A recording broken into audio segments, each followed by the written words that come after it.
বর্বর দখলদার ইসরায়েলের বুকে কাঁপন ধরাতে যাচ্ছে রিসেপ তাইয়েপ এরদোয়ানের তুরস্ক। সিরিয়ার টিয়াজ বিমানঘাঁটি T4 দখলে নেওয়ার জন্য সর্বশক্তি নিয়ে কাজ শুরু করে দিয়েছে তুরস্ক। নিরাপত্তা সূত্র জানিয়েছে, হিসার এয়ার ডিফেন্স সিস্টেম সহ বিভিন্ন আকাশ প্রতিরক্ষা সামগ্রী মোতায়েন করতে যাচ্ছে দেশটি। একটি সূত্র জানিয়েছে, সেখানে রাশিয়ার তৈরি S-400 ক্ষেপণাস্ত্র মোতায়েন করার সম্ভাবনা রয়েছে। এছাড়া তুরস্ক T4 বিমানঘাঁটিতে যে রাডার সিস্টেম মোতায়েন করবে তার রেঞ্জ 600 কিলোমিটার, অর্থাৎ ইসরায়েলের রাজধানী থেকে সম্ভাব্য শত্রু এসেট ফ্লাই করার সঙ্গে সঙ্গে তুর্কি বাহিনী সেটা ট্র্যাকিং করতে সক্ষম হবে।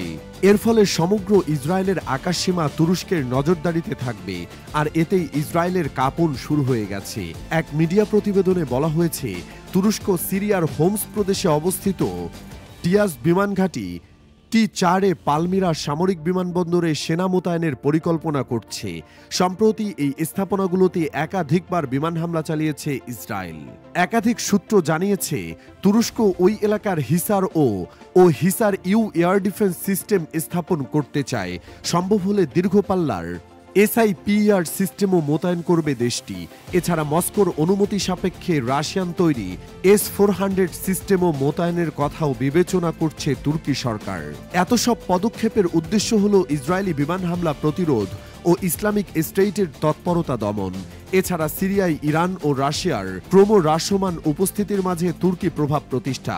এই উদ্দেশ্যে একটি তুর্কি সামরিক প্রতিনিধি দল ইতিমধ্যেই ইদবিলে তুরস্ক নিয়ন্ত্রিত ঘাঁটি থেকে T4 বিমান ঘাঁটিতে গিয়ে সরজমিনে পরিদর্শন করেছে। অবশ্য এখন পর্যন্ত সেখানে কোনো যান বা সৈন্য মোতায়েন করা হয়নি। এছাড়াও আলেপ্পো প্রদেশের আজাজ শহরের দক্ষিণে 6 কিলোমিটার দূরে অবস্থিত মেনাঘ সামরিক বিমান ঘাঁটিতে একটি নতুন ঘাঁটি নির্মাণ শুরু করেছে তুরস্ক। সূত্র অনুযায়ী এখানে সাজোয়া যান, লজিস্টিক্স সামগ্রী এবং নির্মাণ উপকরণ মোতায়েন করা হয়েছে। এর ফলে এ ঘাঁটিটি উত্তর আলেপ্পোর একটি গুরুত্বপূর্ণ কেন্দ্রবিন্দুতে পরিণত হতে যাচ্ছে। T4 বিমান ঘাঁটিটি মূলত হোমস প্রদেশের টিয়াজ গ্রাম থেকে 60 কিলোমিটার পূর্বে অবস্থিত। এটি সিরিয়ার সবচেয়ে বড় বিমান ঘাঁটি। 2016 সালে ইসলামিক স্টেটস যখন পালমিরা দখল করে নেয়, তখন তারা এই ঘাঁটিতে হামলা চালিয়ে 4টি সিরিয়ান যুদ্ধবিমান ধ্বংস করার দাবি করে। 2018 সালে ইসরায়েলি বাহিনী একাধিকবার এই ঘাঁটিতে হামলা চালায় এবং নিয়ন্ত্রণ টাওয়ার ও ড্রোন সংরক্ষণ হ্যাঙ্গার ধ্বংস করে দেয়। পরে এটি ইরান সমর্থিত শিয়া মিলিশিয়াদের পক্ষ থেকে মার্কিন ঘাঁটিতে ড্রোন হামলার একটি প্রধান ঘাঁটি হিসেবে ব্যবহৃত হতো।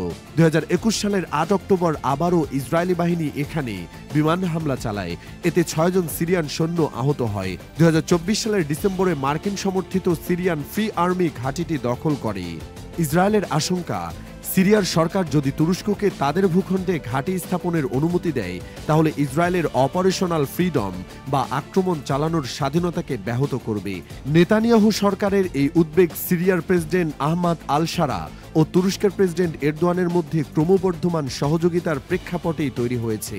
এরই জেরে ইসরায়েল গত 2 সপ্তাহে সিরিয়ার T4 সহ একাধিক গুরুত্বপূর্ণ বিমান ঘাঁটিতে আঘাত হেনেছে। স্যাটেলাইট চিত্রে দেখা গেছে, এই হামলায় রানওয়েতে গর্ত তৈরি হয়েছে। এর ফলে সেখানে ভারী পরিবহন বিমান অবতরণে বাধা সৃষ্টি হতে পারে। ইসরায়েলের এই হামলাগুলো সম্ভবত শেষ নয়।